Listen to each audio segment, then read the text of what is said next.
سلسلہ اسباب اور مسببات سے بالا تر ہو کے کبھی بھی وہ اللہ کے علاوہ کسی کو نہیں پکارے گا، صرف اللہ کو پکارے گا۔ جس کا عقیدہ پکا ہوگا، پختہ، اسی کے آگے گڑ گڑائے گا، آہوزاری کرے گا، کسی اور کو نہیں پکارے گا، اسی کو پکارے گا۔ یہی خالص توحید ہے جس کی وجہ سے قیامت کے دن بندہ عذاب سے بچ سکتا ہے۔ اگر گناہ گار بھی ہوگا نا، موحد بندہ، صحیح العقیدہ، یہ پھر بھی کسی نہ کسی وقت نجات کا ہونا ممکن ہے اس کے لیے کہ نجات ہو جائے۔ اگرچہ دخول نار کی نفی نہیں کی جا سکتی دوسرے گناہوں کی وجہ سے، ڈر اور خوف ہے کہ عذاب کے اندر داخل ہو جائے، لیکن خلود نہیں ہے ایسے بندے کے لیے۔ خلود، ایک دخول ہوتا ہے، ایک خلود ہوتا ہے۔ دخول فی النار اور خلود فی النار۔ دخول تو ہو سکتا ہے لیکن خلود نہیں ہے۔ لیکن جو موحد ہے، مجرم نہیں ہے ساتھ، یعنی کبیرہ گناہ والا نہیں ہے، اس کے لیے دخول بھی نہیں ہے، خلود بھی نہیں ہوگا۔ جب دخول نہیں ہے تو خلود تو بالاولیٰ پھر نہیں ہوگا۔ تو اللہ سے یہی دعا کرنی چاہیے کہ اللہ تعالی ہمیں جہنم کے عذاب سے بالکل بچا لے۔ ربنا اصرف عنا عذاب جہنم ان عذابها کان غراما۔ سورۃ یہ فرقان کے آخر میں عباد الرحمن کی صفات میں یہ دعا بھی بیان کی ہے اللہ تعالیٰ نے۔ تو شرک اگر ہو گیا نا، شیطان کے دھوکے میں آ کر کوئی شرک کرنے لگ گیا دنیا کے اندر، پھر عذاب سے چھٹکارا نہیں ہوگا۔ آج عقیدہ درست کرنے کا وقت ہے، آج اعمال کی اصلاح کا وقت ہے، کیونکہ دنیا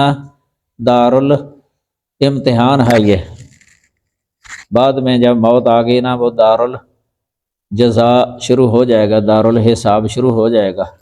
اس لیے دنیا کے اندر اندر ہی بندے کو اپنا عقیدہ جو ہے نا وہ صحیح کر لینا چاہیے۔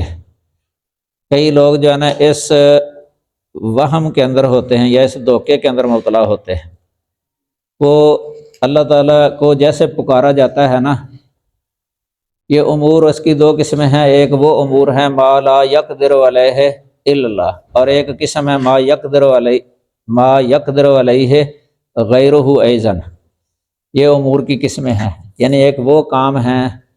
جس پر انسان کی بھی قدرت ہوتی ہے، یعنی ایک دوسرے کی مدد کرنے کی، جسے اللہ تعالیٰ نے اس آیت میں بیان کیا ہے تعاونوا علی البر والتقوی ولا تعاونوا علی الاثم والعدوان۔ یہ تعاون علی البر والتقوی جو ہے نا، یہ ایسا ہے کہ انسان کی طاقت میں ہوتا ہے، یہ قدرت میں ہے تعاون۔ اس میں استعانت بھی جائز ہے اور تعاون بھی جائز ہے، بلکہ کار ثواب ہے۔ مثلا مسجد بن رہی ہے، کوئی بندہ یہ مزدوری کر لیتا ہے، وہاں جا کے مسجد بنانے میں شریک ہو جاتا ہے۔ صحیح بخاری کے اندر باب موجود ہے استعانت فی بناء المسجد، یعنی مسجد بنانے میں مدد طلب کرنا۔ یا ممبر بنواتا ہے، مثلا نبی صلی اللہ علیہ وسلم نے ممبر بنوایا تھا ایک عورت کے غلام سے، اس کو کہا تھا کہ میرے لیے ممبر تیار کر دے لکڑی کا، میں خطبہ دیا کروں گا۔ اس طرح یہ باہمی جو نظام چل رہا ہے، نظام کائنات، امور جو اسباب اور تحت کے اسباب اور ذرائع کے ماتحت ہیں، یا موبائل والا نظام آپ دیکھ لیں، موبائل کے ذریعے کتنا فائدہ ہے، تعاون ایک دوسرے کا ادھر سے، تو وقت بھی بچ جاتا ہے، کام بھی ہو جاتا ہے۔ یہ ہے اسباب اور ذرائع کے تحت۔ اس میں کہا جاتا ہے ما یقدر علیہ غیر اللہ ایضا، کہ مخلوق یعنی انسان، اس کی قدرت کے اندر بھی وہ امور ہیں کہ وہ سر انجام دے سکیں۔ ایسے امور میں جو ہے نا ایک دوسرے سے مدد لے لینا یا مدد کر دینا یہ جائز ہے، بلکہ اس میں کبھی جو اعلیٰ درجے کا ہوتا ہے نا نیک، وہ اپنے سے ادنا درجے سے بھی مدد لے لیتا ہے، یا انبیاء بھی وہ اس طرح تعاون یا مدد لے لیا کرتے تھے اپنی قوموں سے، اپنے خادموں سے۔ تو جس طرح نبی صلی اللہ علیہ وسلم کا یہ غلام یا دوسرا خادم انس رضی اللہ تعالیٰ عنہ، وہ آپ کے کئی کام کر دیا کرتے تھے۔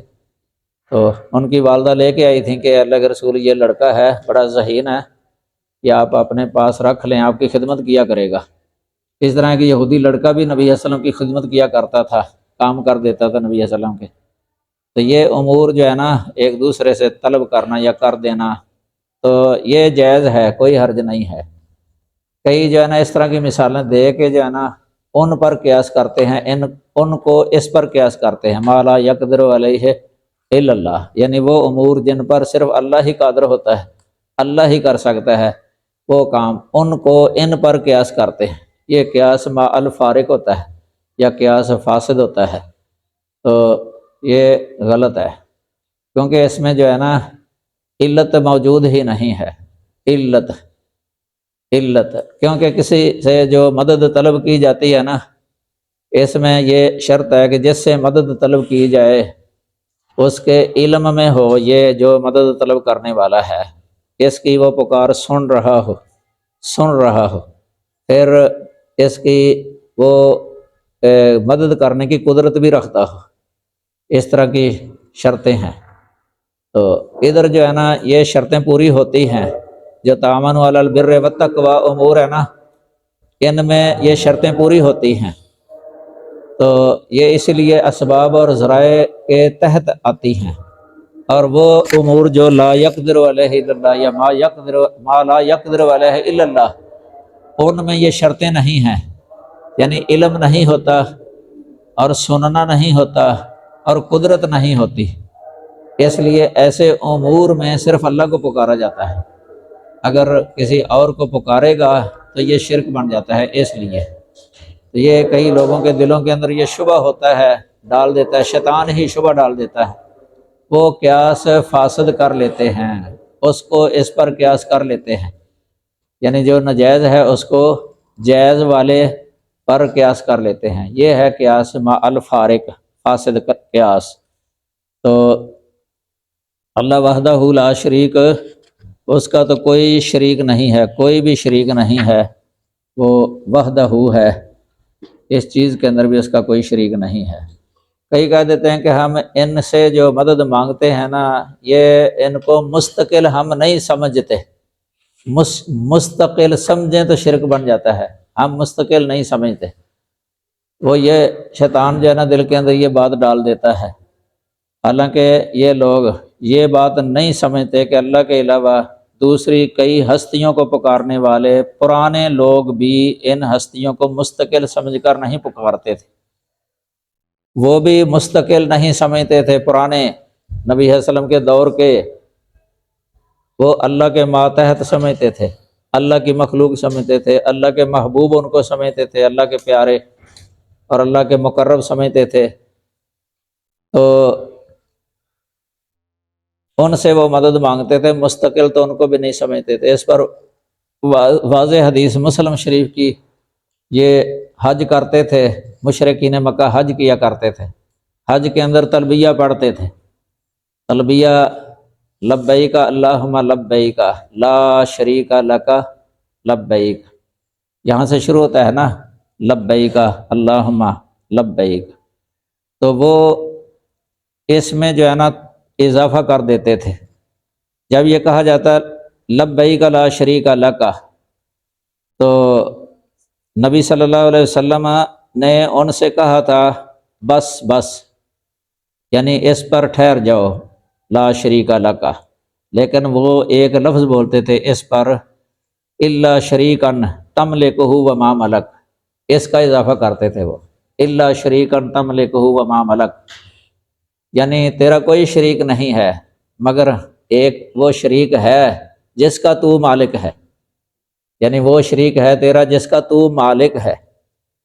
وما ملک ما نافیہ ہو تو معنی بن جائے گا کہ وہ مالک نہیں ہے، یعنی وہ مالک نہیں ہے، تو اس کا مالک ہے، وہ مالک نہیں ہے۔ تو یہ مسلم شریف کے اندر یہ حدیث ہے، باب التلبیہ و صفتہا، حدیث نمبر ہے 2815۔ اس سے صاف پتہ چل رہا ہے کہ وہ انہیں مستقل خیال نہیں کرتے تھے، بلکہ اللہ کی مملوک سمجھتے تھے، مخلوق سمجھتے تھے، اور اللہ کے تابع ماتحت ہی سمجھتے تھے۔ اتنا کہتے تھے کہ ان کو یہ یعنی قدرت ہے، ان کو اتنی طاقت ہے، پاور ہے ان کے اندر کہ یہ ہماری سفارش کریں گے قیامت کے دن۔ ما نعبدہم الا لیقربونا الی اللہ زلفیٰ، یہ اللہ کے قریب کر دیں گے ہمیں۔ ہؤلاء شفعاؤنا عند اللہ بھی کہتے تھے کہ یہ اللہ کے ہاں ہماری سفارش کر دیں گے، اس لیے ان کو پکارتے تھے، التجائیں کرتے تھے۔ تو یہ جو ہے نا کہنا کہ وہ مستقل سمجھے تو پھر شرک بنتا ہے، مستقل تو وہ بھی نہیں سمجھتے تھے، وہ بھی اللہ کے ماتحت سمجھتے تھے، اور مقصود بھی ان کا یہ اللہ ہی تھا کہ اللہ ہی کا تقرب مقصود تھا ان کا، اس لیے وہ ان کو راضی کر لے تو پھر اللہ راضی ہوگا۔ ان کے ساتھ الہ والا معاملہ کر لیتے تھے، یعنی ان کے نام کے نذرانے چڑھاوے وغیرہ، ان کے قربت تقرب کے لیے جو ہے نا کوئی نذرانے پیش کرنا، ان کو پکارنا مصیبتوں کے وقت، یہ ان کے اندر تھا شرک، تو مستقل نہیں سمجھتے تھے۔ بلکہ ادھر مسلم شریف کا حاشیہ ہے اردو، اس کے اندر لکھا ہوا ہے کہ اس سے معلوم ہوا کہ مشرکین مکہ بھی اپنے شریکوں کو اللہ کے برابر نہیں جانتے تھے، مشرکین مکہ بھی اپنے شریکوں کو اللہ کے برابر نہیں جانتے تھے، تاہم ان کو پکارنا بلکہ اللہ تعالیٰ کو ہر شے کا مالک جانتے تھے، اور ان کو کسی چیز کا مالک نہ جانتے تھے، ان کو کسی چیز کا مالک نہ جانتے تھے، تاہم ان کو پکارنا اور اپنا سفارشی اور وکیل قرار دینا اللہ تعالیٰ کی بارگاہ میں ان کے شرک کرنے کو اور ابد الآباد دوزخ میں جھونکنے کو کافی تھا۔ بس معلوم ہوا کہ جو اپنا حمیتی اور وکیل اور سفارشی سمجھ کر بھی کسی کی عبادت کرے اور اس کو دور دور سے پکارے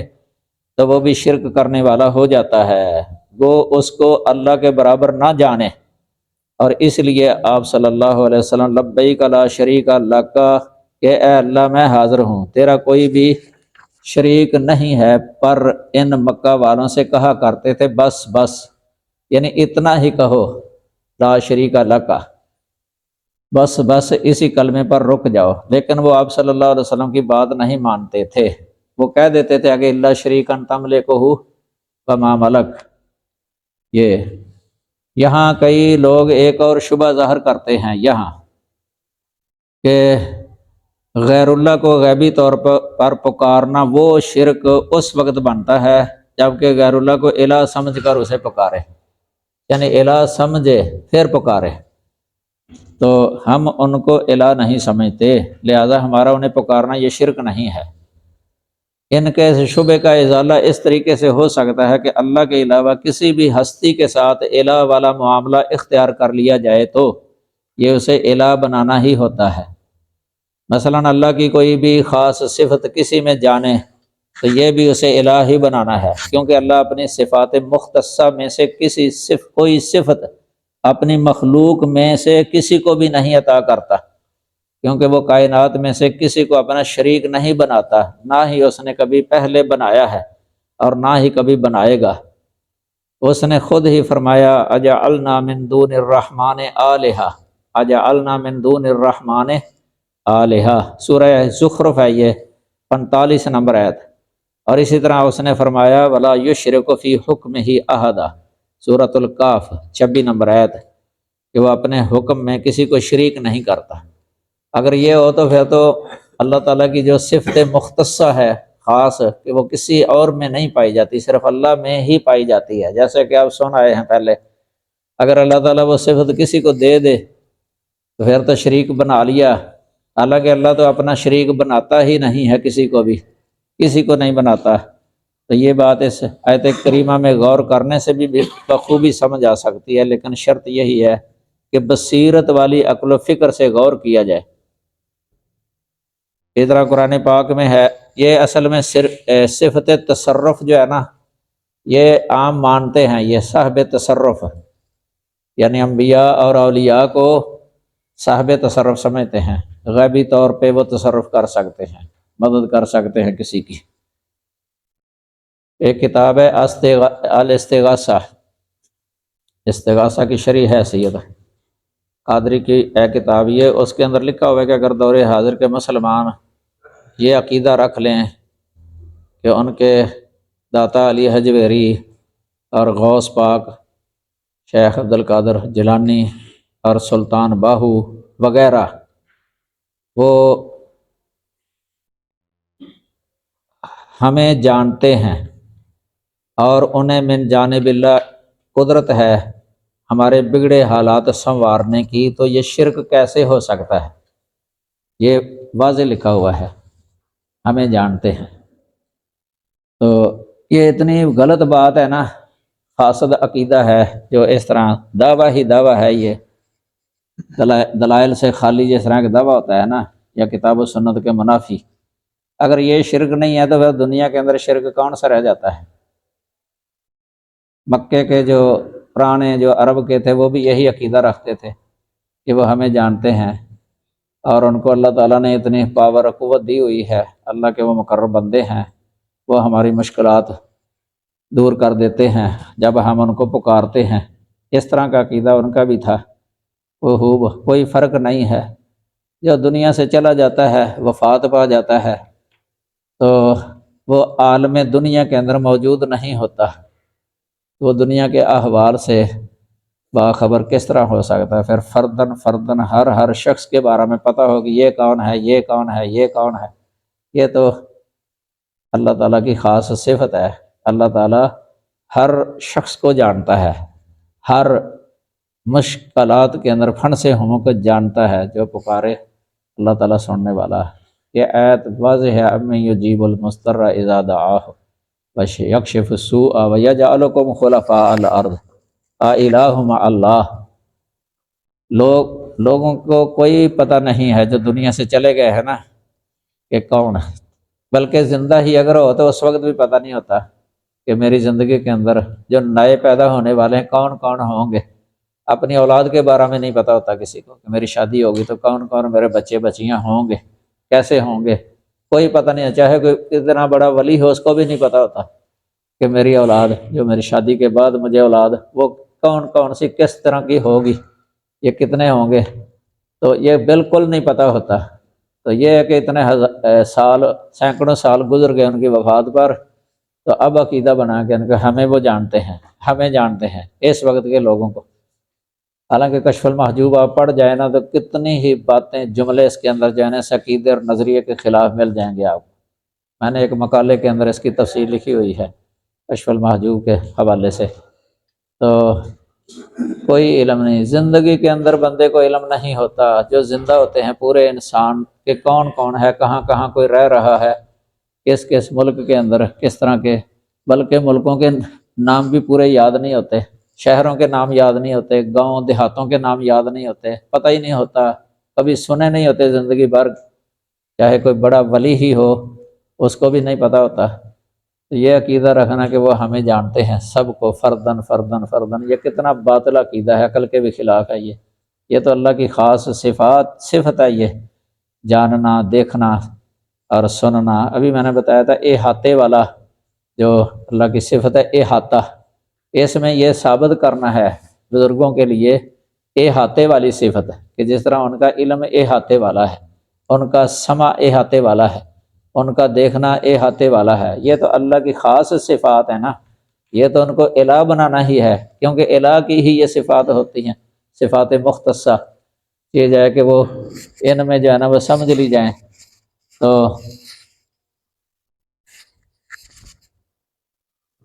ادھر حدیث بخاری کے اندر آتی ہے، جب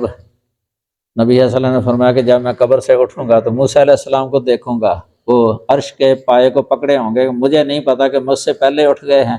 یا ان کو اور ساقہ طاری ہی نہیں ہوا، میں جانتا نہیں ہوں، بخاری کے اندر حدیث ہے۔ پھر وہ جن کو آپ کہیں گے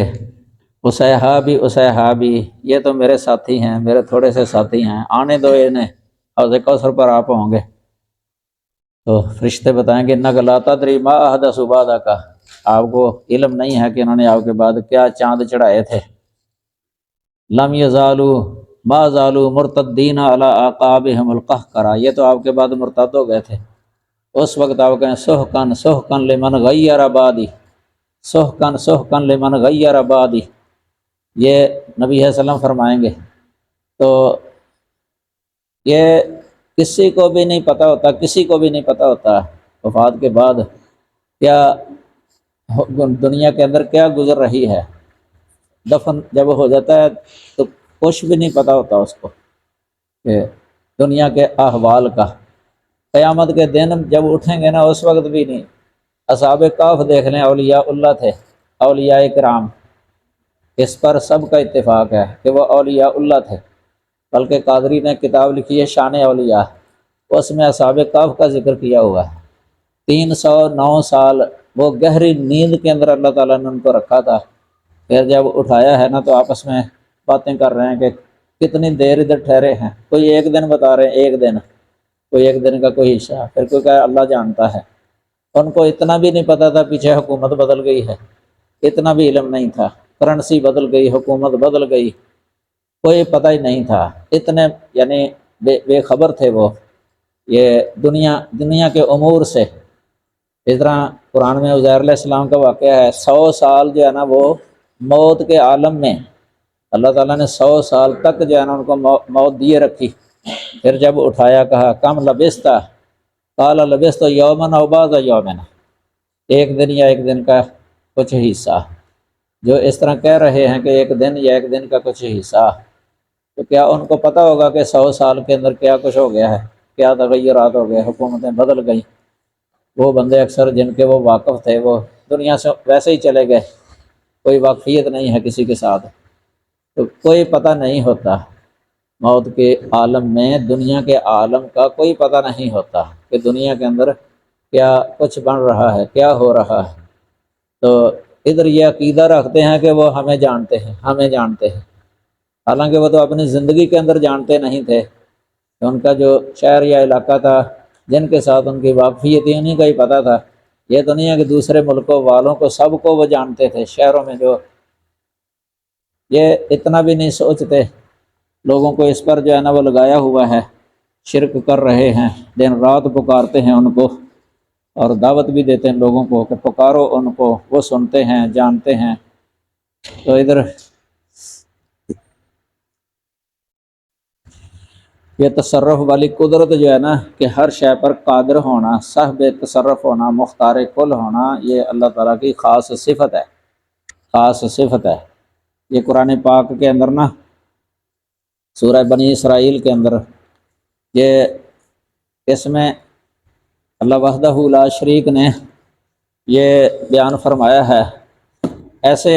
سوالات کیے تھے مشرکین مکہ نے نبی کریم صلی اللہ علیہ وسلم سے،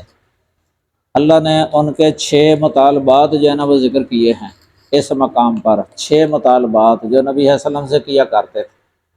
اور وہ کام ایسے تھے ما لا یقدر علیہ الا اللہ۔ ابھی میں بتا رہا تھا امور کی قسمیں، ما لا یقدر علیہ الا اللہ،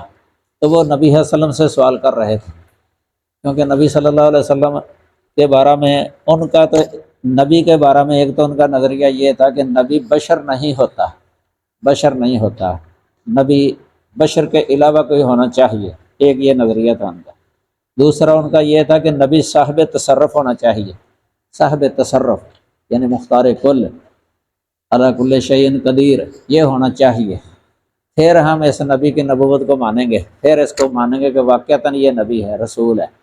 یہ ان کا عقیدہ تھا۔ تو انہوں نے سوال کر دیا نبی صلی اللہ علیہ وسلم سے، کہا کہ لن نؤمن لک حتی تفجر لنا من الارض ینبوعا، کہ ہم اس وقت آپ پر ایمان نہیں لائیں گے جب تک آپ زمین سے ہمارے لیے ایک چشمہ جاری کر دیں۔ اب ظاہر ہے کہ یہ مکہ جو ہے نا یہ پتھریلی زمین ہے، اس میں یہ کھیتی باڑی بھی نہیں ہوتی تھی، تو پتھریلی زمین تھی، سخت زمین، ایسی زمین کے اندر وہ کہتے تھے کہ زمین سے جو ہے نا کوئی چشمہ ہو جائے، پہاڑ نہیں کہا انہوں نے، پہاڑ زمین کہ آسانی سے پانی لے لیں، یعنی وادی مکہ کے اندر ہی یہ چشمہ جاری کر دیں آپ۔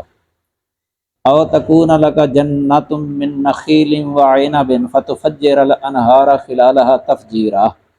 یا آپ کے لیے کھجوروں اور انگور کا ایک باغ ہو۔ حالانکہ یہ مکہ کے اندر باغات نہیں تھے، مکہ میں باغات نہیں تھے، پتھریلی زمین تھی، کاشتکاری نہیں ہوتی تھی، تو مطالبہ کر رہے ہیں کہ ادھر جانا ہے آپ کے لیے کھجوروں کے باغ اس میں یا انگوروں کے باغ، تو نہریں جو ہے نا پھر ان کے درمیان میں جاری کر دیں آپ، نہریں جاری ہو جائیں، جس طرح عام باغوں کے نیچے نہریں بہہ رہی ہوتی ہیں نا پانی دینے کے لیے، باغ بھی اگ گئیں اور نہریں بھی جاری ہو جائیں، نہری پانی لگے ان کو، یہ مطالبہ۔ او تسقط السماء کما زعمت علینا کسفا، یا جیسا کہ تو یہ دعویٰ کرتا ہے یا خیال ہے جس طرح تیرا کہ تو ڈراوا دیتا رہتا ہے کہ کہیں اللہ تعالیٰ کی طرف سے کوئی آسمان کا ٹکڑا تم پر گر نہ جائے، تو یہ جو تو کہتا رہتا ہے نا یہ گرا دے، آسمان کا کوئی ٹکڑا ہم پر گرا دے، وہ ٹکڑا۔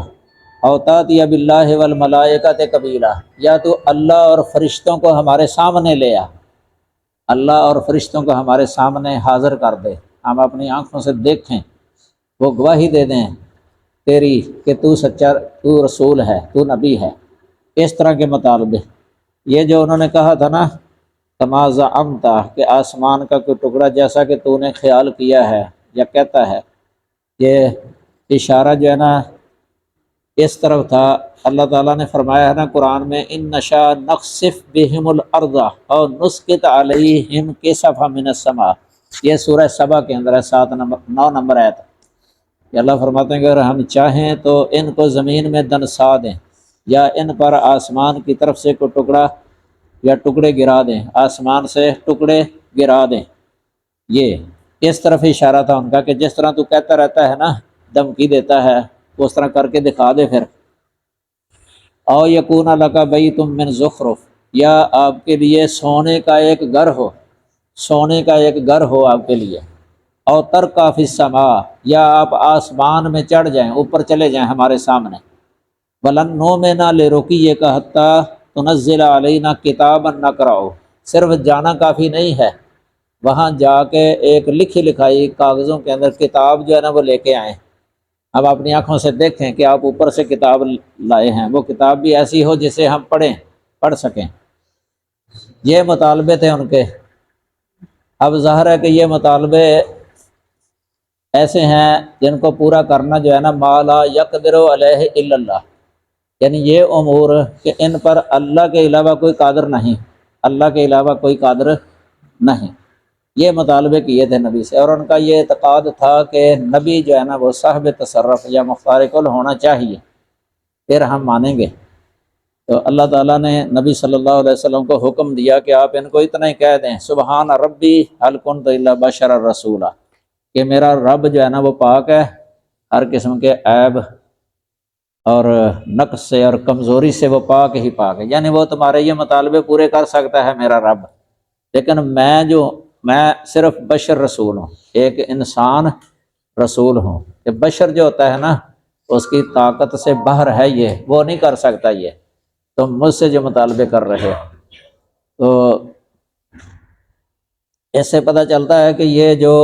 صفات ذکر کی گئی ہیں نا، صفات کمالیہ، یعنی ان کے یہ مطالبے پورے کرنا، یہ اللہ ہی قادر تھا ان پر، جو اس طرح کر سکے نا، الوہیت کی صفات کے اندر آتا ہے لا الہ الا اللہ،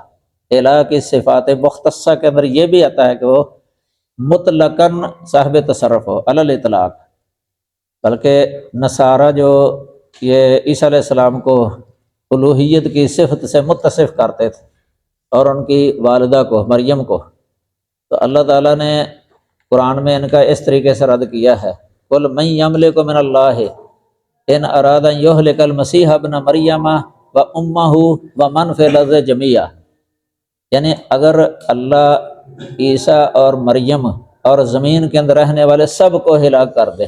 تو کون بچا سکتا ہے اللہ تعالیٰ سے؟ کوئی نہیں بچا سکتا۔ مسیح کا پہلے ذکر کیا ہے، پھر ان کی والدہ کا ذکر کیا جن کو انہوں نے الہ بنایا تھا، یعنی جو قابل للہلاکہ ہو وہ الہ ہو نہیں سکتا، وہ تو عاجز ہے، تو الہ جو ہے نا وہ باکمال ہے، علی کل شیء قدیر ہے۔ اس بات صفت الوہیت جو ہے نا کسی کی ہو نہیں سکتی اللہ کے علاوہ، کیونکہ اللہ کے آگے سب وہ کمزور ہیں، تو اللہ ہر شے پر کمال قدرت والا ہے اور ہر شے پر غالب ہے، قہار ہے، دبدبہ ہے اس کا، قہر ہے ہر شے پر، وہ قہار ہے، علی کل شیء قدیر ہے، ہر شے کو جاننے والا، ہر آواز کو سننے والا، ہر کام پر کمال قدرت رکھنے والا، تصرف رکھنے والا، یہ الوہیت کی صفات ہیں یہ۔ تو جب یہ صفات کسی اور کے اندر پائی ہی نہیں جاتی تو الوہیت والی صفت بھی کسی کے اندر نہیں پائی جائے گی۔ یہ ادھر لکھا ہوا ہے شرح کے اندر ہمارے شیخ حافظہ رحمہ اللہ تعالیٰ نے، کہ وہ لوگ جو ہے نا، یہ نبی صلی اللہ علیہ وسلم کو انہوں نے بشر سمجھا تھا، بشر، رسول نہیں سمجھا تھا، کیونکہ ان کا عقیدہ یہ تھا کہ بشر رسول نہیں ہو سکتا، اس لیے انہوں نے کہہ دیا کہ آپ بشر ہیں، رسول نہیں ہیں۔ لیکن بعد والے لوگوں نے نبی صلی اللہ علیہ وسلم کو رسول سمجھ لیا ہے کہ آپ رسول ہیں، لیکن بشریت کی نفی کر دی ہے۔ تو ان کا عقیدہ یہ ہو گیا کہ رسول بشر نہیں ہو سکتا، ان کا عقیدہ تھا کہ بشر رسول نہیں ہو سکتا۔ یہ فرق ہے دونوں میں، یعنی ان کا عقیدہ یہ تھا کہ بشر رسول نہیں ہو سکتا، آپ کو بشر سمجھتے تھے وہ، کیونکہ آپ کی دیکھتے تھے پیدائش اور باپ دادا اور اسی طرح بیوییں، اولادیں، کھانا پینا سارا بشریت، تو بشروں وہ سمجھتے تھے نبی صلی اللہ علیہ وسلم کو، لیکن عقیدہ یہ تھا کہ بشر رسول نہیں ہو سکتا، اس لیے انہوں نے ایک صفت مان لی بشریت والی، رسالت والی کی نفی کر دی۔ اور بعد والوں نے جو ہے نا یہ کہا کہ رسول بشر نہیں ہو سکتا، رسول مان لیا ہے، بشریت کی نفی کر دی ہے، لیکن یہ دونوں عقیدے باطل ہیں۔ صحیح یہ ہے کہ بشر جو ہے نا وہ رسول ہو سکتا ہے، اس طرح رسول بشر ہو سکتا ہے، دونوں صفتیں اکٹھی ہو سکتی ہیں، بشریت کی بھی اور رسالت کی بھی۔ بشریت والی صفت جو ہے نا یہ جنس کے اعتبار سے ہے، اور رسالت اور نبوت والی صفت جو ہے نا یہ وصف کے اعتبار سے ہے، یعنی وصف کے اعتبار سے یہ ایک مابہل اشتراک ہوتا ہے نا، اور ایک مابہل امتیاز ہوتا ہے۔ مابہل اشتراک جو ہے نا وہ ہے بشریت، اس میں سب شریک ہیں، نبی اور غیر نبی سب بشریت میں شریک ہیں، یہ جنس کے اعتبار سے ہے عموم مابہل اشتراک۔ اور ایک ہے مابہل امتیاز، وہ ہے نبوت، یعنی اس سے امتیاز ہو جاتا ہے۔ اس لیے قرآن پاک میں ہے قل انما انا بشر مثلکم یوحی الیہ، اس میں دونوں بیان کیے ہیں، انما انا بشر مثلکم، یہ مابہل اشتراک ہے، مابہل اشتراک جنسیت کے اعتبار سے، اور یوحی الیہ یہ ہے مابہل امتیاز، یوحی الیہ اس سے ممتاز ہو گئے ہیں۔ اس لیے انبیاء جو بشر ہوتے ہیں یہ عام بشروں سے ممتاز ہوتے ہیں، یہ عام بشروں سے ممتاز ہوتے ہیں، یعنی صفات کے اعتبار سے عام بشروں کی طرح نہیں ہوتے، لیکن جنس کے اعتبار سے وہ بشر ہی ہوتے ہیں بے اعتبار جنس۔ تو اس کی جو نفی کرے نا کہ جنس بشریت سے ہی آپ کو نکال دے، یہ عقیدہ فاسد ہے، فاسد عقیدہ ہے۔ یہ سورہ بنی اسرائیل کی 93 نمبر آیت ہے، هل كنت الا بشرا رسولا، اس میں دونوں ہی صفتیں جمع کی گئی ہیں۔ پہلے کافر کئی اس لیے ایمان نہیں لاتے تھے نبیوں پر، وہ کہتے تھے یہ تو بشر ہیں اور بشر رسول نبی نہیں ہو سکتا، لہذا یہ نبی نہیں ہے۔ اگلی آیت کے اندر یہی بیان کیا ہے، فما منع الناس ان يؤمنوا اذ جاءهم الهدى الا ان قالوا ابعث الله بشرا رسولا۔ حیران ہو جاتے تھے، تعجب کرتے تھے کہ کیا اللہ نے ایک بشر کو رسول بنا کے بھیج دیا ہے۔ یہی چیز آڑے آتی تھی ان کے ایمان لانے میں، ایمان نہیں لاتے تھے کہ وہ منافی سمجھتے تھے، بشریت اور رسالت یا نبوت کے درمیان منافات ہے، حالانکہ کوئی منافات نہیں ہے، قرآنی عقیدہ ہے یہ، هل كنت الا بشر رسولا۔ اس سے یہ بھی پتہ چلتا ہے کہ ایک بشر جو ہے نا وہ علی کل شیء قدیر نہیں ہوتا، مختار کل نہیں ہوتا کہ جو چاہے وہ کر کے دکھا دے، یہ تو اللہ کا کام ہے۔ اس لیے اللہ نے کہا ہے نبی کہ آپ یہ جواب دے دیں، هل كنت الا بشر رسولا، کہ تمہارے مطالبے جو ہے نا میں نہیں پورے کر سکتا، کیونکہ میں بشر ہوں، میں تو اللہ کے پیغامات پہنچا رہا ہوں تمہیں، اللہ کے، میں میرے اندر کوئی خدائی صفات تو نہیں ہے، الہی صفات میرے اندر نہیں ہیں، وہ اللہ تعالیٰ کے ساتھ خاص ہیں۔ تو یہ شبہ ہے ان کا بہت بڑا، یہ جو عموماً کہہ دیتے ہیں نا کہ الہ دوسرا صاحب تصرف انبیاء کے بارے میں یہ عقیدہ رکھنا یا مختار کل ہونے کا، پھر اسی سے ان کو پکارنے کی دلیل لانا کہ وہ قدرت رکھتے ہیں۔ جس طرح بھی میں نے وہ عبارت سنائی تھی اس جغاثہ کتاب کی کہ وہ جو ہے نا بگڑے حالات سنوارنے پر من جانب اللہ قدرت رکھتے ہیں۔ اس طرح یہ عقیدہ، یہ تو اللہ تعالیٰ پر ایک بہتان ہے، یہ یاد رکھ لیں، کیونکہ اللہ نے ان کو یہ پاور نہیں دی، یہ کہتے ہیں دی ہے۔ اللہ نے ان کو یہ قدرت نہیں دی، یہ کہتے ہیں کہ نہیں اللہ نے دی ہے۔ یہ اللہ پر ایک بہتان نہیں لگ جاتا، اس کی کوئی دلیل نہیں ہے۔ ما انزل اللہ بہا من سلطان، اللہ نے اس کی کوئی دلیل نازل ہی نہیں کی۔ ان ہی الا اسماء سمیتموها انتم وآباؤکم ما انزل اللہ بہا من سلطان، یہ تو صرف ایک نام ہے، نام القاب وغیرہ جو تم نے اور تمہارے باپ دادا نے خود رکھ لیے ہیں، اللہ تعالیٰ نے ان کی کوئی دلیل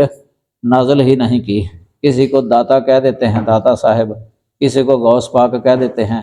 کسی کو غریب نواز کہہ دیتے ہیں، کسی کو کرنی والا کہہ دیتے ہیں، کسی کو بگڑی بنانے والا کہہ دیتے ہیں۔ اس طرح کے یہ القاب یہ خود بخود رکھے ہیں۔ پرانے لوگ جو تھے نا، جو اللہ کے ساتھ شریک ٹھہرانے والے، انہوں نے بھی رکھے تھے، یہ انہی کا ہی ہے نا بیان۔ یہ سورہ یوسف کے اندر بھی بلکہ ہے، یوسف علیہ السلام نے ان سے کہا تھا، تو ان کے مصر کے لوگوں نے بھی اسی طرح القاب رکھے ہوتے تھے، یعنی جس طرح کسی سے کوئی کام کروانا ہے نا، جو عقیدہ تھا ان کا کہ یہ بارش نازل کر دیتا ہے، یہ اولاد دے دیتا ہے، یہ رزق دے دیتا ہے، یہ بیماری دور کر دیتا ہے، تو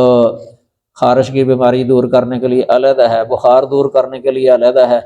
اور اسی طرح دوسریاں بیماریاں علیحدہ علیحدہ جو ہے نا وہ مقرر کیے ہوتے ہیں لوگوں نے۔ پھر ان کے نام کے وظیفے بھی پڑھتے رہتے ہیں، کسی کا جو ہے نا 1,00,000 دفعہ وظیفہ پڑھنے کا بھی ان کی کتابوں میں لکھا ہوا ہے، 1,00,000 بار پکارو اس کو تو پھر وہ مصیبت کو دور کر دیتا ہے۔ تو مقالات کے اندر میں نے اس کی تفصیل لکھی ہوئی ہے، ان کے وظائف وغیرہ وہ بھی ذکر کیے ہیں۔ تو کوئی 1000 وظیفہ ہے، کوئی 1,00,000 وظیفہ ہے، کوئی کتنا، پھر جا کے وہ مدد کرتے ہیں۔ اس طرح کی باتیں جو ہے نا یہ بالکل ہی یہ فاسد عقائد ہیں اور نظریات ہیں۔ قرآنی توحید کو ان لوگوں نے سمجھا ہی نہیں ہے۔ قرآن پاک کے اندر جو اللہ نے خالص توحید جو ذکر کی ہے، اللہ نے اپنے کو ہی سب لوگوں کو دعوت دی کہ مجھے پکارو۔ قال ربکم ادعونی استجب لکم ان الذین یستکبرون عن عبادتی سیدخلون جہنم داخرین وَإِذَا سَأَلَكَ عِبَادِي عَنِّي فَإِنِّي قَرِيبٌ أُجِيبُ دَعْوَةَ الدَّاعِ إِذَا دَعَانِ فَلْيَسْتَجِیبُوا لِی وَلْیُؤْمِنُوا بِی۔ اس طرح آیات تو بہت ہی زیادہ ہیں اللہ کو پکارنے۔ نبیوں کی تعلیم بھی یہی ہے، نبیوں نے جو تعلیم دی ہے نا کہ پکارنا غیبی مدد کے لیے اللہ تعالیٰ کو ہی پکارا جاتا ہے۔ بلکہ ترمذی کے اندر ایک حدیث آتی ہے، حضرت علی رضی اللہ تعالیٰ عنہ کے پاس ایک آدمی آیا مدد مانگنے کے لیے کہ مجھے مالی مدد چاہیے، مال چاہیے۔ علی رضی اللہ تعالیٰ عنہ نے اس کو یہ دعا سکھائی، اللہم اکفنی بحلالک عن حرامک واغننی بفضلک عمن سواک۔ یہ دعا سکھائی تھی کہ یہ پڑھا کر تو۔ دیکھو اللہ کی طرف جو ہے نا توجہ دلائی ہے، اللہ کی طرف جو ہے نا توجہ دلائی، اللہ کی طرف، اللہ کے بندے بنانے کے لیے آئے تھے انبیاء، ان کی خالص تعلیم یہی تھی۔ لیکن وہی معاملات جو اللہ تعالیٰ کے ساتھ کرنے تھے بندے نے، وہی معاملات ان لوگوں نے ان معلمین کو جو توحید کی تعلیم دینے والے تھے ان کے ساتھ وہ معاملات کیے، اس لیے شرک کے اندر مبتلا ہو گئے۔ اللہ تعالیٰ ہمیں ہر طرح کے شرک سے بچا کے رکھے، توحید پر رکھے، اللہ خالص توحید پر۔ بلکہ نبی صلی اللہ علیہ وسلم نے اپنے کزن عبداللہ بن عباس رضی اللہ تعالی عنہ کی ذہن سازی کی تھی، توحید سکھائی ان کو، اذا استعنت فاستعن باللہ۔ یہ بھی ترمذی میں حدیث آتی ہے کہ جب بھی تو نے مدد طلب کرنی ہے نا تو اللہ سے مدد طلب کرنی ہے۔ اس طرح کی وصیت جو ہے نا شیخ عبد القادر جیلانی نے اپنے بیٹے کو کی تھی کہ جب بھی تو نے مدد مانگنی ہے اللہ سے مدد مانگنی ہے، اور اس طرح کی وصیت حضرت علی رضی اللہ تعالیٰ عنہ نے اپنے بیٹے حسن رضی اللہ تعالیٰ عنہ کو بھی کی تھی، یہ آگے آ جائے گی یہ نہج البلاغہ کے حوالے سے۔ تو بہرحال اللہ تعالیٰ نے سب سے پہلے جو ہے نا لا الہ، یعنی یہ نفی کی صورت ہے، نفی، یعنی اس میں اپنی ذات کے علاوہ ہر ہستی سے اس صفت الوہیت کی نفی کر دی ہے۔ اور یہ اللہ نفی جنس کے لیے ہوتا ہے، لا جو ہے نا نفی جنس کے لیے ہوتا ہے، لا نفی جنس کے لیے، لا الہ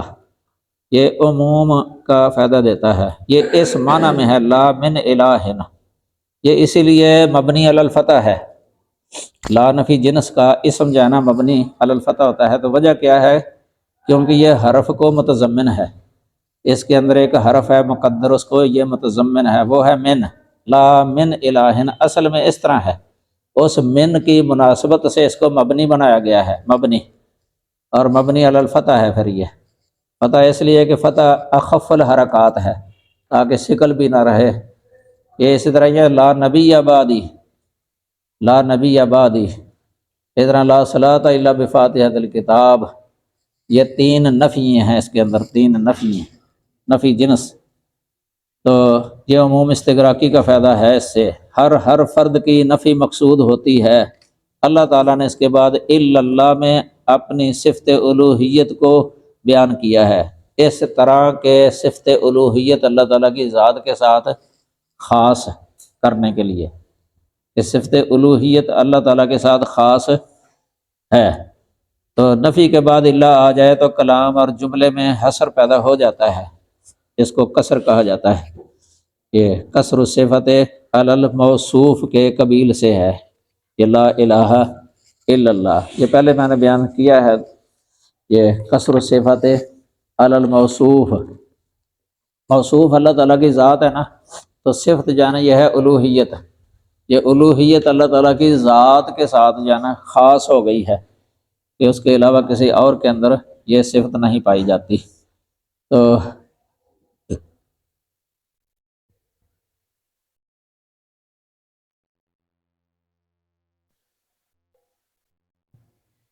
یہ بھی یاد رکھیں کہ صفت الہیت جو ہے نا، الہ ہونے والی صفت، یہ اللہ کی دوسری تمام صفات مختصہ کمالیہ کی اصل ہے یہ،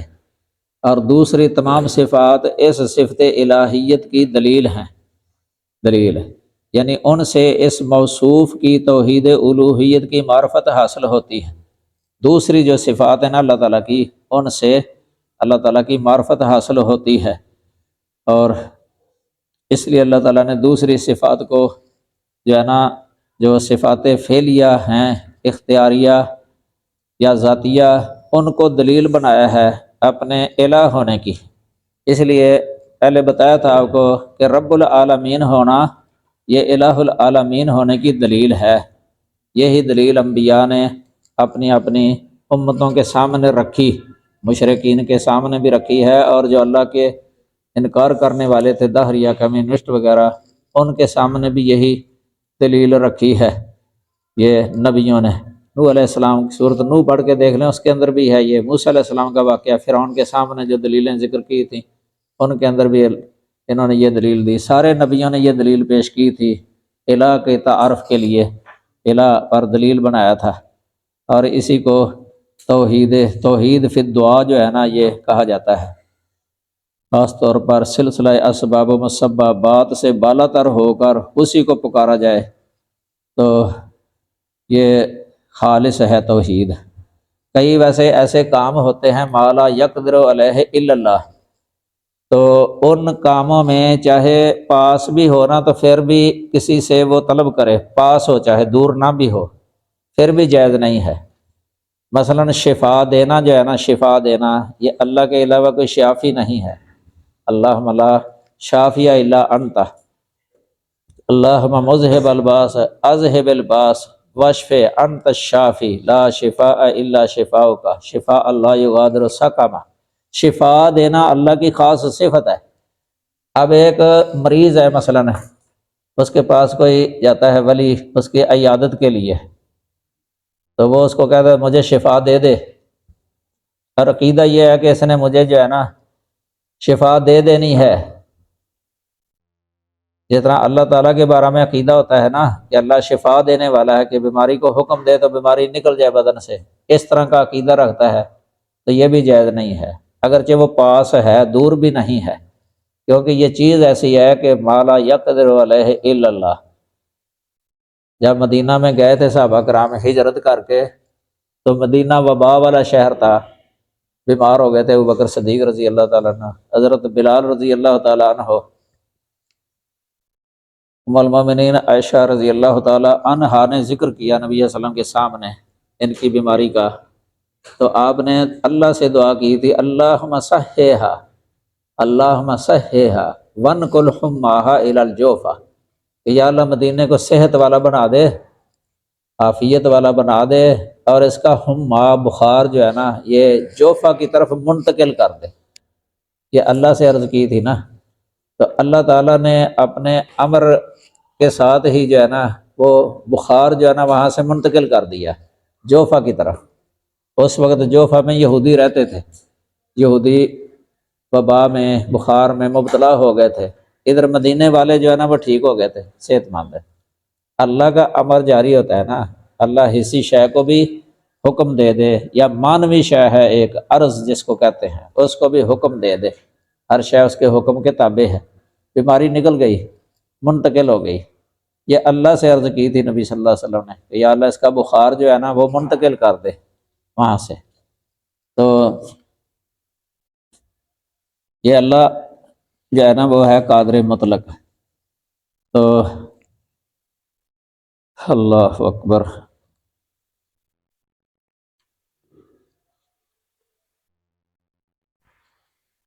اس لیے نبی صلی اللہ علیہ وسلم کا فرمان ہے یہ الدعاء ان الدعاء هو العبادہ، پہلے کل بتایا تھا ترمذی شریف کے اندر حدیث ہے، یہ دعا جو ہے نا اس پر جو ال آیا ہے، ان الدعاء، یہ ال تعریف کا ہے، یہ استغراقی نہیں ہے، یعنی ہر طرح کی دعا مراد نہیں ہے، دعا کا ہر فرد مراد نہیں ہے، اس دعا سے کوئی خاص دعا مراد ہے، خاص دعا، کیونکہ لغت کے اندر دعا اس کو بھی کہہ دیتے ہیں جو کسی کو آواز دیتا ہے، پانی پیاس لگی ہے مثلا، اپنے بیٹے کو آواز دی اس نے کہ مجھے پانی پلا دے، یا بنیا کہہ کے مثلا پکار، یہ بھی ہے نا، یا کپڑے استری کرنے ہیں کسی کو کہہ دیتا ہے، یا طالب علم کو آواز دیتا ہے کسی کام کے لیے، یا شوہر اپنے بیوی کو آواز دیتا ہے، یا بیوی اپنے شوہر کو آواز دیتی ہے، اس طرح بھائی کو، عام جو ایک دوسرے کو کام کہہ دیتے ہیں اس کو بلا کے، یہ اس میں نہیں آئے گا، یہ خاص دعا مراد ہے، یعنی جو ظاہری اسباب اور وسائل سے بالا تر ہو کے جو پکارا جاتا ہے نا، اس دعا کو کہا ہے، یہ دعا عبادت ہے، ان الدعاء هو العبادہ، جو اللہ کے ساتھ خاص ہے نا، پکار اللہ کے ساتھ خاص، وہ مراد ہے اس جگہ پر، اللہ کے ساتھ خاص۔ ورنہ یہ لوگ جو ہے نا کئی دفعہ اس پر اعتراض کرتے ہیں کہ یہ بھی پکار ہے جو ایک دوسرے کو پکارتے ہیں، یہ بھی پھر تو شرک ہو گیا، حالانکہ اس کو شرک کہتا کوئی بھی نہیں ہے، تو اس کو وہ دلیل بناتے ہیں اس کی، یہ وہی آ جاتا ہے جو قیاس مع الفارق ہے نا، قیاس مع الفارق اور فاسد قیاس، کہ اس کے اندر وہ جو، کیونکہ قیاس کے 4 رکن ہوتے ہیں نا، مقیس لے اور مقیس اور علت اور حکم، تو یہ مقیس لے اور مقیس کے درمیان مناسبت نہیں ہے، اور اسی طرح علت بھی نہیں پائی جاتی، علت جیسے علت کی بنا پر قیاس کرنا ہوتا ہے وہ نہیں پائی جاتی، کیونکہ ادھر جو ہے نا یہ جو جائز ہے، جو تعاون علی البر والتقوی میں آتا ہے، یہ اس میں وہ علم ہوتا ہے، علم سننا بھی ہوتا ہے، سننا، جاننا، سننا، قدرت رکھنا، تو اسباب اور ذریعے کے ساتھ مدد کرنا، یہ سارا کچھ ہوتا ہے، اور ادھر یہ کوئی بھی نہیں ہوتا ہے، ان میں سے کچھ بھی نہیں ہوتا۔ ابھی میں نے بتایا تھا کہ استعانت کے لیے یہ شرط ہے، استمداد کے لیے شرط ہے۔ اولاً تو علم ہو، جس کو پکارا گیا ہے، جس سے مدد مانگی گئی اس کو علم ہونا چاہیے، پھر وہ سنتا ہو، پھر قدرت بھی رکھتا ہو، بلکہ ایک شرط اور بھی ذکر کرتے ہیں اہل علم کہ اللہ کی طرف سے اذن بھی ہو، اجازت بھی ہو، اجازت۔ ایسی پکار یہ منع کر دیا، لا تدعوا مع اللہ احدا، پکار ایسی منع کی ہے، اذن نہیں دیا اللہ تعالیٰ نے، اور دوسری شرطیں بھی نہیں ہیں، نہ علم ہے، نہ سمع ہے، نہ بصر ہے، نہ قدرت ہے۔ تو جب یہ چیزیں نہیں ہیں تو پھر اس پر کس طرح قیاس کیا جائے گا؟ یہ قیاس اس لیے فاسد بن جاتا ہے، یہ صحیح قیاس نہیں بنتا۔ تعاونوا علی البر والتقوی ولا تعاونوا علی الاثم والعدوان۔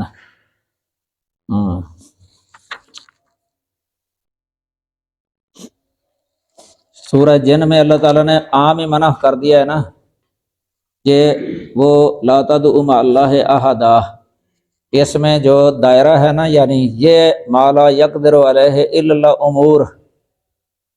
جنہیں نبی صلی اللہ علیہ وسلم نے عبادت کہا ہے، ان الدعاء هو العبادہ، اس دائرے کے اندر جو ہے نا یہ عموم ہے، اس دائرے میں۔ باقی دوسرا تعاون علی البر والتقوی والا دائرہ ہے نا، وہ اور ہے، وہ منع نہیں ہے، اس کا تو حکم دیا اللہ تعالیٰ نے۔ موسیٰ علیہ السلام نے اپنی قوم سے یہی کہا تھا، استعینوا باللہ واصبروا، اللہ سے مدد مانگو اور صبر کرو، کیونکہ اس جگہ پر ان کی کوئی مدد کرنے پر قادر نہیں۔ موسیٰ علیہ السلام بھی مدد نہیں کر سکتے تھے، ان کی مصر کے اندر تھے نا، آل فرعون دشمنوں کے اندر تھے، ان کی قوت زیادہ تھی، طاقت، فوج ان کے ساتھ تھی، اسلحہ ان کے پاس تھا سارا۔ تو اس جگہ موسیٰ علیہ السلام اپنی قوم سے کہہ رہے ہیں استعینوا باللہ واصبروا، اور صبر کے ساتھ اللہ تعالیٰ کی مدد آ جاتی ہے نا، واستعینوا بالصبر والصلاۃ ان اللہ مع الصابرین، سورۃ البقرہ، کہ مدد طلب کرو اللہ کی نماز کے ساتھ اور صبر کے ساتھ، یعنی نماز قائم کرو اور صبر کرو، اللہ تعالیٰ کی مدد آئے گی۔ تو یہ عمل کو وسیلہ بنانا ہے، عمل کو وسیلہ بنانا جائز ہے، نماز پڑھنا عمل ہے نا، صبر بھی عمل ہے، اپنے عمل کو وسیلہ بنانا اللہ کی مدد طلب کرنے کے لیے، اس سے اللہ کی مدد آنے کا زیادہ امکان ہوتا ہے، قبول کر لے اللہ تعالیٰ۔ نماز کے اندر دعا کی جاتی ہے، سجدہ آتا ہے، قربت حاصل ہوتی ہے بندے کو اللہ تعالیٰ کی، اقرب ما یکون العبد من ربہ وہو ساجد، صحیح مسلم۔ تو سجدے میں دعا کا بھی ہے، اما السجود فاجتہدوا فی الدعاء فقامن ان یستجاب لکم، سجدے کے اندر جو ہے نا دعا کے اندر کوشش کرو، عین ممکن ہے کہ تمہاری دعا قبول کر لی جائے۔ اگر اللہ تعالیٰ دعا قبول کر لے تو اللہ تعالیٰ کی مدد اسی وقت ہی آ جائے گی، اللہ کی مدد۔ اس میں انبیاء کی تعلیم بھی یہی ہے، جتنے میں انبیاء آئے نا سب لوگوں کو اس بات کا حکم دیتے رہیں کہ اللہ سے مدد مانگو، اللہ سے مدد مانگو، اللہ تمہاری مدد کرے گا، یہی نبیوں کی تعلیم ہے۔ حالانکہ نبی موجود ہوتے تھے جن سے لوگ مدد مانگتے ہیں نا، غیبی انبیاء، وہ موجود ہوتے تھے، ان کی موجودگی کے اندر بھی وہ کہہ رہے تھے کہ اللہ سے مدد مانگو۔ غزوہ احد ہے مثلا، اس میں نبی صلی اللہ علیہ وسلم موجود تھے، صحابہ کرام اولیاء ہی تھے سارے، پھر بھی دیکھیں اب 70 شہید ہو گئے ہیں، 70 قتل ہو گئے، شہید ہو گئے 70، اور 70 زخمی ہو گئے۔ اللہ تعالیٰ نے فرمایا ینصرکم اللہ فلا غالب لکم، اگر اللہ تمہاری مدد کرے تو پھر تم پر کوئی غالب نہیں آ سکتا۔ اس وقت مدد نہیں کی تھی اللہ تعالیٰ نے، بعد میں کی ہے، صحابہ نے صبر کیا تھا، نماز نہیں چھوڑی، تو بعد میں اللہ کی مدد آ گئی۔ غزوہ احد کے اندر یہ مرحلے تھے، پہلے فتح والا مرحلہ تھا مسلمانوں کے حق میں، پھر شکست والا آ گیا، ہزیمت والا، آخر پھر فتح والا، یعنی پھر ہزیمت اللہ نے فتح میں بدل دی تھی۔ وہ بھی انہی کی ایک غلطی تھی، وہ درے والے 50 آدمی جو مقرر کیے تھے نبی صلی اللہ علیہ وسلم نے، ان کو کہا تھا کہ تم نے اپنی جگہ سے ہلنا نہیں ہے، چاہے ہمیں دیکھو کہ ہم شہید بھی ہو رہے ہو نا، تم نے ادھر ہماری طرف آنا ہی نہیں، لیکن وہ آگے غلطی ہوگی ان سے۔ تو اللہ تعالیٰ نے پھر اس کے نتیجے کے اندر جو ہے نا وہ شکست میں وہ حال بدل دیا، فتح سے شکست کی طرح۔ پھر بعد میں جو ہے نا اللہ تعالیٰ نے فتح دے دی۔ اللہ سے مدد مانگتے تھے نبی علیہ السلام، اللہ سے مدد مانگتے تھے۔ بدر کے موقع پر بھی نبی علیہ السلام نے اللہ سے مدد کی۔ استستغیثون ربکم فاستجاب لکم، استغاثہ اللہ سے کرتے تھے نا، سارے نبی اللہ سے کرتے تھے دشمنوں کے مقابلے میں۔ اگر انہی کے اندر یہ طاقت قدرت ہوتی کہ خود وہ اکیلے سنبھال سکتا ہے سب کو، پیچھے ہٹا دے ان کو یہ نیست و نبود کر دے، تو پھر اتنی جو دوسری تدبیریں کرنی، پھر جہاد کرنا، یہ کدھر جائے گا؟ پھر اللہ سے مدد مانگتے تھے وہ۔ ادھر ان کا عقیدہ یہ ہے کہ اولیاء را ہست قدرت از الہ، تیر جستہ باز گرداند زیرا، فارسی کے اندر شعر ہے کہ اولیاء کے اندر اتنی قدرت ہوتی ہے الہ کی طرف سے، وہ تیر جاتا جاتا جو ہے نا وہ راستے سے واپس لے آتے ہیں۔ راستے سے ہی تیر جو ہے نا آگے کو جا رہا ہے تیزی کے ساتھ، اس کو پیچھے جو ہے نا لا سکتے ہیں۔ حالانکہ ادھر ان کے تیر آ رہے تھے کفار کے، ہاتھوں کے ساتھ روکتے تھے وہ، ہاتھ کر دے صحابہ کرام کہ نبی صلی اللہ علیہ وسلم کو تیر نہ لگ جائے۔ تیروں کی بچھاڑ ہو رہی تھی۔ غزوہ حنین آپ واقعہ پڑھ کے دیکھ لیں کتنا نقصان ہو گیا تھا صحابہ کرام کا، تیروں کی بچھاڑ کر دی تھی انہوں نے۔ اس طرح کا تیر کو واپس نہیں بھیجا کسی نے کہ وہ راستے سے واپس چلا جائے انہی کی طرف، ادھر نہ آئے۔ یہ صرف ان کا اپنا ایک خیال ہے، تصور ہے، اتنا جو عقیدہ یہ بنا لیتے ہیں۔ حالانکہ یہ تو الہ کی صفت ہے، یہ تیر کو واپس بھیج دینا۔ اللہ تعالیٰ خود فرماتے ہیں وَمَا رَمَيْتَ إِذْ رَمَيْتَ وَلَكِنَّ اللَّهَ رَمَىٰ، آپ نے جب ان کی طرف پھینکے تھے نا، آپ نے نہیں پھینکے لیکن اللہ نے پھینکے۔ اس سے مراد ہے کہ آپ کا کام تو اِذْ رَمَيْتَ، یعنی آپ نے اپنے ہاتھ سے پھینک دیے، لیکن جو نشانہ ان کو لگایا ہے نا، اللہ کے حکم سے لگا ان کو نشانہ، کہ کوئی خطا نہیں گیا، یہ اللہ کے حکم سے لگ گئے نشانے۔ یہ اللہ ہے جو پہنچا دینے والا ہوتا ہے تیر۔ اللہ قادر ہے اس بات پر کہ وہ پھیر دے کسی کا تیر، وہ نشانہ نہ لگنے دے، تو اللہ حفاظت کرنے والا ہے۔ یہ اللہ کی صفت جو ہے نا، یہ اللہ کے بندوں میں سے کسی کے اندر ثابت کرنا، اسی طرح ہی جتنا اللہ میں سمجھ رہا ہوتا ہے، تو اس کی بنا پر اس کو پکارے، یہ الوہیت کا درجہ دینا ہے اس کو، الوہیت کا درجہ۔ اللہ تعالیٰ ان اللہ علی کل شیء قدیر، لا الہ الا اللہ۔ تو ادھر کچھ شعر ہیں اسی موضوع پر بنے ہوئے ہیں۔ خدایا کون ہے ثانی تیرا سارے زمانے میں، خدایا کون ہے ثانی تیرا سارے زمانے میں، تو ہی تو واحد بے مثل ہے، تو ہی تو واحد بے مثل ہے اس کارخانے میں، تو ہی عالم کا خالق ہے، تو ہی بندوں کا رازق، کمی کیا ہے میرے مولا تیرے خزانے میں، کمی کیا ہے میرے مولا تیرے خزانے میں، تو شاہوں کو گدا کر دے گدا کو بادشاہ، اشارہ تیرا کافی ہے گھٹانے اور بڑھانے میں۔ یہ ہے اللہ کی شان ہے۔ تو اللہ ساری کائنات کا مشکل کشا ہے، اسی کے لیے حمد و ثنا ہے۔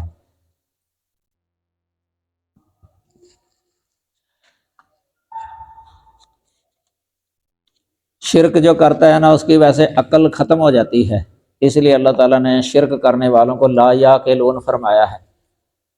لا یعقلون۔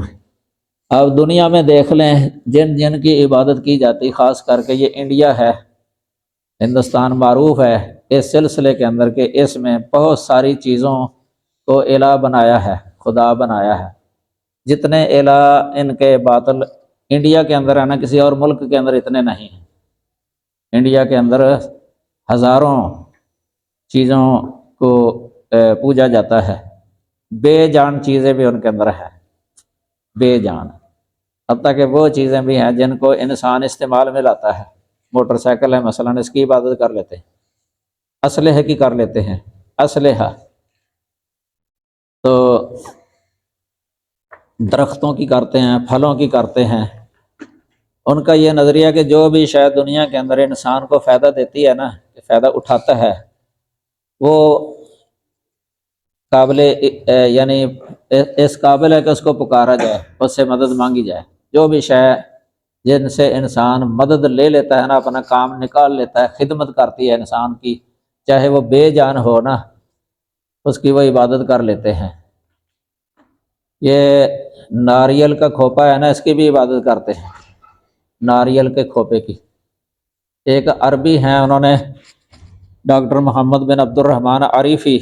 حافظہ اللہ، انہوں نے ایک کتاب لکھی ارکب معانا، ارکب معانا، یعنی توحید کیا کہ ہم موحدین ہیں، تو بھی ہماری کشتی میں سوار ہو جائے۔ ایک اردو میں کتاب ہے سفینہ توحید، اس کا نام ہے، اردو میں عام چھپی ہوئی ہے، سفینہ توحید، توحید کی کشتی،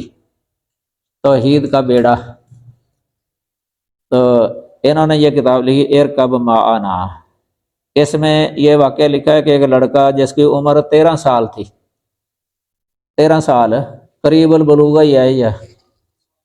لڑکا چھوٹا، اپنے والد کے ساتھ سعودی عرب سے ہندوستان گیا، بھارت آیا ہندوستان سعودی عرب سے۔ بھارت چونکہ بہت بڑا ملک ہے اور اس کے رہنے والے کئی قسم کے الہوں کی عبادت کرتے ہیں، کئی قسم کہ انہوں نے اپنے مشکل کشا حاجت روا کرنے والے بنائے ہوئے ہیں، حیوانات، نباتات، جمادات، حتیٰ کہ انسانوں اور ستاروں تک کی عبادت کی جاتی ہے۔ آپ حیران ہوں گے، میں ادھر پڑھتا تھا سعودیہ، مدینہ یونیورسٹی، انڈیا کے کئی طالب علم میرے ساتھ پڑھتے تھے، وہ بتایا کرتے تھے کہ ایک فرقہ ہے بوذیہ، بوذیہ، بوذا کی کہ وہ پرستار ہیں، وہ انسان کی شرمگاہ کی عبادت کرتے ہیں، ان کے بارے میں بتاتے تھے، انسان کی شرمگاہ کی عبادت کرتے ہیں وہ، بلکہ ان کی وہ جو ہے نا پتھر کے یا لکڑی کے یا اس طرح بنا کے نا آلہ تناسل، وہ کئی جگہوں پر وہ لٹکائے ہوتے ہیں، عورتیں ان کی جو ہے نا وہ کے وہ چومتی ہیں اور اس طرح اپنے بدنوں کے ساتھ لگاتی ہیں، عبادت کرتے، معظم سمجھتے اس کو، پارکوں کے اندر لگے ہوئے ہیں، بلکہ بعض کولر ایسے لگے ہوتے ہیں، کولر پر جو ٹوٹی لگی ہوتی ہے نا اسی شکل کی بنائی ہوتی ہے، انسان کے تناسل، آلہ تناسل کی طرح، اس سے پانی پیتے ہیں منہ لگا کے، عبادت کرتے ہیں۔ تو یہ 13 سالہ لڑکا جو ہے نا ایک دن بھارت میں قیام کے دوران ایک ایسی عبادت گاہ میں پہنچ گیا جس میں لوگ ناریل کے کھوپے کی عبادت کر رہے تھے، اس کا نام ہے کھوپا دیوی، کھوپا دیوی، ان کی دیویاں ہوتی ہیں نا جن کو پوجتے ہیں، تو اس کے کھوپا یعنی نام رکھا ہے کھوپا دیوی، عبادت کرتے ہیں اس کی۔ انہوں نے اس کھوپے پر موجودہ نشانات کو آنکھیں قرار دے کر مارکر کے ساتھ نشانات لگا کر اس کا ناک اور منہ بھی بنا رکھا تھا، کھوپے میں ہوتے ہیں نا 3 وہ نشان، تو اس کے مارکر کے ساتھ جو ہے نا اس میں وہ ناک اور منہ کی یعنی شکل بنائی ہوئی تھی، اور اسے اپنے سامنے رکھ کر اس کی عبادت کر رہے تھے، اور خوشبوئیں، کھانا اور شراب اس کے سامنے رکھے ہوئے تھے، مشروبات، مطعومات اور خوشبوئیں اس کے سامنے رکھے ہوئے تھے۔ پھر اس لڑکے نے یہ بھی دیکھا کہ وہ لوگ اس ناریل کے کھوپے کو اپنے سامنے رکھ کر نماز ادا کر رہے، نماز پڑھتے، رکوع سجدہ وغیرہ۔ جب وہ سجدے میں گئے تو لڑکا ان کے ناریل کے کھوپے کو لے کر بھاگ گیا، وہ بھاگ گیا اس کو لے کے۔ جب انہوں نے اپنے سر سجدے سے اٹھائے تو اپنے معبود کو نہ پا کر بے حد پریشان ہوئے، انہوں نے دیکھا کہ لڑکا ان کے معبود کو پکڑے بھاگ رہا ہے، اس کو کیا پتا تھا، اس نے سمجھا کھانے کی کوئی شے، وہ لے کے بھاگ گیا تھا۔ انہوں نے وہیں پہ اپنی نماز توڑی اور لڑکے کے پیچھے بھاگ نکلے۔ لڑکا کچھ دور جا کر بیٹھ گیا اور اس نے کھوپا توڑ کر اس کا پانی پی لیا اور اسے زمین پر پھینک دیا۔ اتنے میں یہ لوگ بھی وہاں پہنچ گئے، انہوں نے اپنے معبود کی یہ حالت دیکھی تو غصے میں آ گئے، انہوں نے لڑکے کو پکڑ کر مارنا شروع کر دیا اور پھر اسے شہر کے قاضی کے پاس لے گئے۔ قاضی نے اس لڑکے سے پوچھا، کیا تو نے ان کے معبود کو توڑا ہے؟ لڑکے نے کہا کہ نہیں، البتہ میں نے گری کا کھوپا توڑا ہے۔ تو لڑکے نے جواب دیا، قاضی نے کہا یہی تو ان کا معبود ہے، لڑکے نے کہا قاضی صاحب کیا آپ نے کبھی کھوپا توڑ کر کھایا ہے؟ قاضی نے جواب دیا کیوں نہیں، یعنی کھایا ہے۔ لڑکے نے کہا پھر میرے اور آپ کے درمیان کیا فرق ہوا، آپ نے بھی توڑا ہے میں نے بھی توڑ دیا۔ قاضی یہ سن کر خاموش ہو گیا، بلکہ بہت حیران ہوا اور کھوپے کی عبادت کرنے والوں کی طرف معنی خیز نظروں سے دیکھا تاکہ وہ جواب دیں۔ لوگوں نے کہا کھوپے پر 2 آنکھیں اور منہ بنا ہوا ہے، یعنی عام کھوپا نہیں ہے یہ، اس کی 2 آنکھیں اور منہ بنا ہوا ہے۔ لڑکے نے فوراً ان سے سوال کیا کہ کیا یہ بول سکتا ہے؟ اگر منہ بنا ہے تو پھر بولتا کیوں نہیں ہے؟ انہوں نے جواب دیا کہ نہیں۔ لڑکے نے پھر پوچھا کیا یہ سن سکتا ہے؟ انہوں نے کہا کہ نہیں۔ لڑکے نے کہا پھر تم اس کی عبادت کیوں کرتے ہو؟ پھر وہ خاموش ہو گئے۔ فَبُہِتَ الَّذِي كَفَرَ وَاللَّهُ لَا يَهْدِي الْقَوْمَ الظَّالِمِينَ، یہ سورۃ البقرہ 258 نمبر آیت ہے،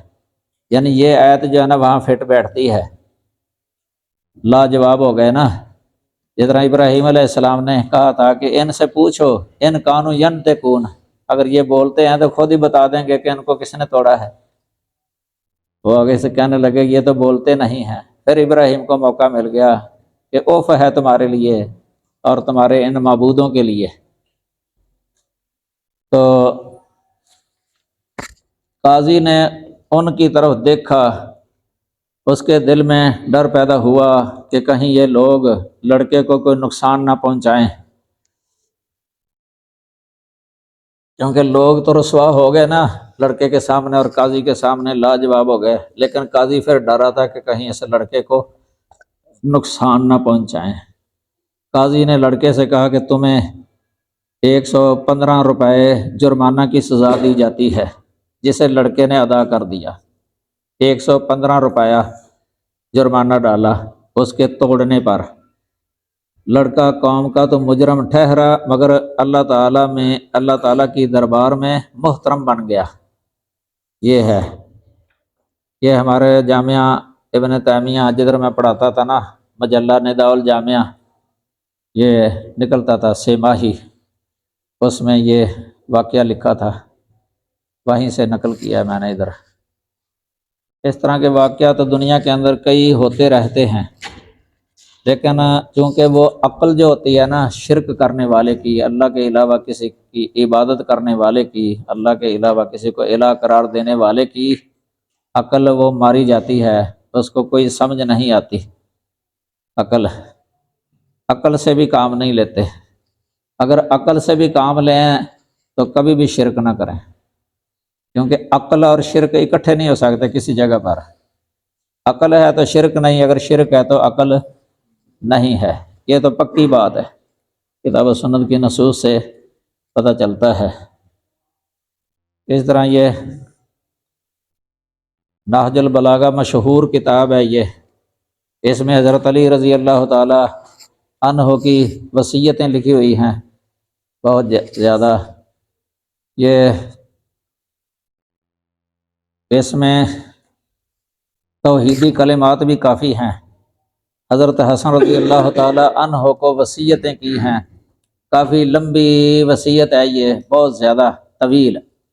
اس میں یہ جملہ ہے کہ صرف اپنے پروردگار سے سوال کرو، کیونکہ دینا اور نہ دینا بس اسی کے اختیار میں ہے۔ یہ جملہ توحیدی کلمہ ہے، یہ صرف اپنے پروردگار سے سوال کرو، کیونکہ دینا اور نہ دینا بس اسی کے اختیار میں ہے۔ اسی وصیت کے یہ اور بھی ہیں وصیتیں۔ یہ دوسری ہے کہ اے میرے فرزند میری وصیت کو سمجھو اور یہ یقین رکھو کہ جس کے ہاتھ میں موت ہے اسی کے ہاتھ میں زندگی بھی ہے، اور جو پیدا کرنے والا ہے وہی مارنے والا بھی ہے، اور جو نیست و نابود کرنے والا ہے وہی دوبارہ پلٹانے والا بھی ہے، اور جو بیماری ڈالنے والا ہے وہی صحت عطا کرنے والا بھی ہے۔ بہرحال دنیا کا نظام وہی رہے گا جو اللہ نے اس کے لیے مقرر کر دیا ہے۔ آگے پھر کہتے ہیں کیونکہ جب تم پہل پیدا ہوئے تھے تو کچھ نہ جانتے تھے، بعد میں تمہیں سکھایا گیا، اور ابھی کتنی ہی ایسی چیزیں ہیں کہ جن سے تم بے خبر ہو، کتنی ہی ایسی چیزیں ہیں جن سے تم بے خبر ہو کہ ان میں پہلے تمہارا ذہن پریشان ہوتا ہے اور نظر بھٹکتی ہے، پھر انہیں جان لیتے ہو۔ لہذا اسی کا دامن تھامو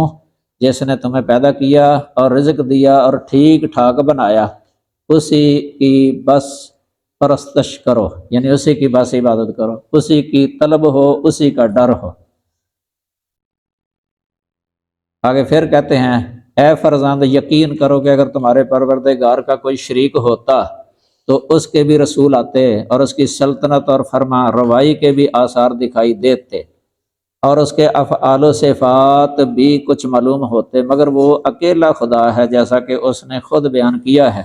اس کے ملک میں کوئی اس سے ٹکر نہیں لے سکتا، وہ ہمیشہ سے ہے اور ہمیشہ رہے گا۔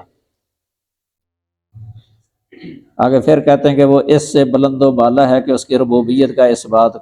قلب یا نگاہ کے گھیرے میں آ جانے سے وابستہ ہو۔ پھر اسی طرح یہ اس میں کہتے ہیں کہ یقین رکھو کہ جس کے قبضہ قدرت میں آسمان و زمین کے خزانے ہیں، اس نے تمہیں سوال کرنے کی اجازت دے رکھی ہے اور قبول کرنے کا ذمہ لیا ہے،